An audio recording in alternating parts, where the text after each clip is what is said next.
Anggi, istri Bendy Wijaya, sopir truk pemicu kecelakaan maut di gerbang tol Ciawi pada Selasa, 4 Februari 2025, akhirnya muncul, dia tak kuasa menahan tangis. Anggi meminta maaf kepada keluarga korban atas kejadian yang disebabkan oleh suaminya.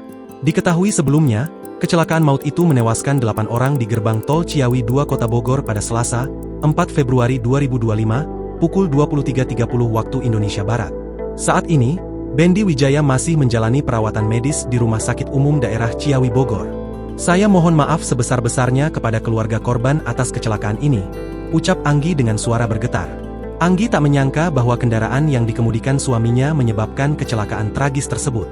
Menurutnya, Bendy Wijaya adalah sosok pria baik yang bekerja keras demi memenuhi kebutuhan keluarga. Anggi juga mengungkapkan suaminya sudah bekerja sebagai sopir truk selama lebih dari 2 tahun. Dalam seminggu bisa 3 hingga 4 kali narik, ungkapnya. Bendy harus menjalani perawatan medis karena mengalami cedera kepala dengan kategori sedang usai terlibat kecelakaan pada Selasa, 4 Februari 2025, tengah malam silam.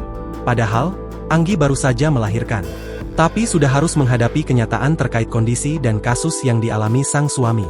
Sejak Bendy Wijaya masuk RSUD Ciawi untuk dilakukan penanganan medis, Anggi tak pernah meninggalkan rumah sakit. Direktur Utama RSUD Ciawi, Dr. Fusia Mediawati melihat sendiri bagaimana Anggi menemani dan merawat Bendy Wijaya sejak hari pertama.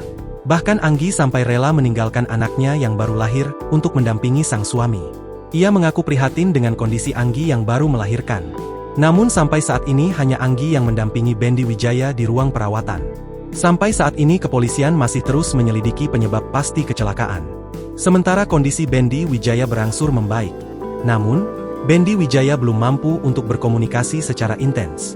Sehingga sopir truk galon itu belum memberikan keterangan atas insiden yang terjadi. Dr. Fusia sendiri mengaku tidak bisa memastikan berapa lama waktu recovery yang dibutuhkan dari sopir tersebut. Sebab luka yang dialami oleh Bendy Wijaya cukup banyak akibat kecelakaan maut tersebut. Download Tribun X sekarang, menghadirkan lokal menjadi Indonesia.